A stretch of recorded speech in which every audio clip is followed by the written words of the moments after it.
அசுரனை அழிக்க அன்னையிடம் வீரவேலை வாங்கி தமிழ் கடவுள் முருகன் கையில் ஏந்திய நாளே தைப்பூசமாகும்.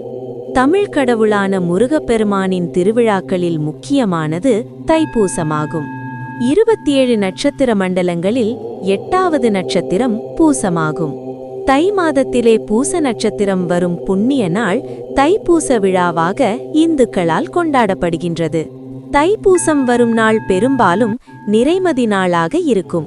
தைப்பூசம் முருகப்பெருமானுடைய விசேட தினமாகும். அன்றைய தினம் குழந்தைகளுக்கு தோடு குத்துதல், ஏடு தொடக்குதல் போன்றவற்றை சிறப்பாக செய்வார்கள். மற்றும் அடியார்கள் காவடி எடுத்தல் போன்ற நேர்த்திக் கடன்களை நிறைவேற்றுவார்கள். இந்த நாளில் 6 படை வீடுகள் உள்ளிட்ட அனைத்து முருகன் கோவில்களிலும் எல்லா சிவன் கோவில்களிலும் திருவிழாக்கள் நடைபெறுகின்றன. தமிழ்நாட்டில் மட்டுமல்லாது மலேசியா, சிங்கப்பூர் என உலகின் பல்வேறு நாடுகளில் உலகெங்கிலும் உள்ள தமிழர்களால் வெகு சிறப்பாக கொண்டாடப்படுகின்றது. தைப்பூசத்தன்று முருகப்பெருமான் கோவில்களில் பக்தர்கள் காவடி, பால்குடம் எடுத்தல் போன்ற பல்வேறு நேர்த்திக் கடன்களை செலுத்துகின்றனர். வரலாறு: தேவர்களுக்கும் அசுரர்களுக்கும் இடையே ஏற்பட்ட போரில் தேவர்களால் அசுரர்களை அழிக்க முடியவில்லை. எனவே பல்வேறு இன்னல்கள் கொடுத்து வந்த அசுரர்களை அழிக்க வேண்டி சிவபெருமானிடம் தேவர்கள் முறையிட்டனர். தங்களால் அசுரர்களை அழிக்க முடியவில்லை. எனவே தங்களுக்கு தலைமை தாங்கிச் செல்லக்கூடிய ஆற்றல் வாய்ந்த சக்தி மிக்க ஒரு தலைவனை உருவாக்க வேண்டும் என்று அவர்கள் சிவபெருமானிடம் வேண்டினர். கருணை கடலாம் எம்பெருமான் தேவர்களின் முறையீட்டை ஏற்று தனது தனிப்பட்ட சக்தியால் உருவாக்கிய அவதாரமே கந்தன். சிவனின் நெற்றிக்கண்ணிலிருந்து வெளியான 6 தீப்பொறிகள் 6 அழகான குழந்தைகளாயின. கார்த்திகை பெண்களால் அக்குழந்தைகள் வளர்க்கப்பட்டு பின்னர் 6 முகங்களுடன் அவதரித்தது.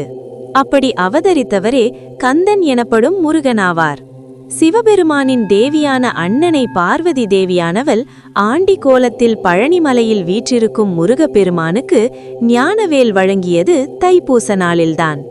அதன் காரணமாகவே பழனிமலையில் தைப்பூச திருவிழா மற்ற முருகன் கோவில்களை காட்டிலும் வெகு சிறப்பாக கொண்டாடப்படுகிறது. அப்படி அழிக்கப்பட்ட வேலினை ஆயுதமாக கொண்டே முருகன் அசுரகுலத்தை அழித்து தேவர்களை காப்பாற்றினான். தேவர்களுக்கு தொல்லை கொடுத்த அரக்கர்களை திருச்செந்தூர் எனப்படும் திருச்சீரளவாயில் வதம் செய்து தேவர்கள் நிம்மதியடையச் செய்தவர் முருக கடவுள். எனவேதான் அசுரர்களை வதம் செய்ய முருகப்பெருமான் பயன்படுத்திய வேலினை வழிபட்டால் தீய சக்திகள் நம்மை தாக்காமல் இருப்பதுடன் அந்த சக்திகள் நமக்கு அடிபணிந்து நல்லருளை நல்கும் என்பது ஐதீகம்.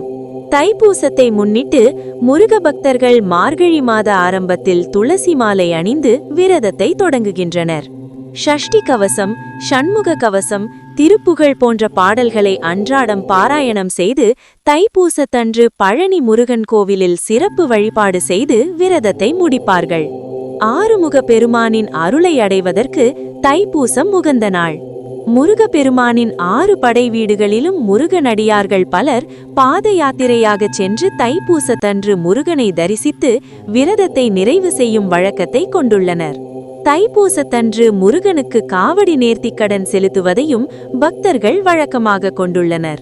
தங்களின் வேண்டுதல் நிறைவேறியதும் பழனி முருகன் கோவிலில் பக்தர்கள் தைப்பூச தினத்தன்று காவடி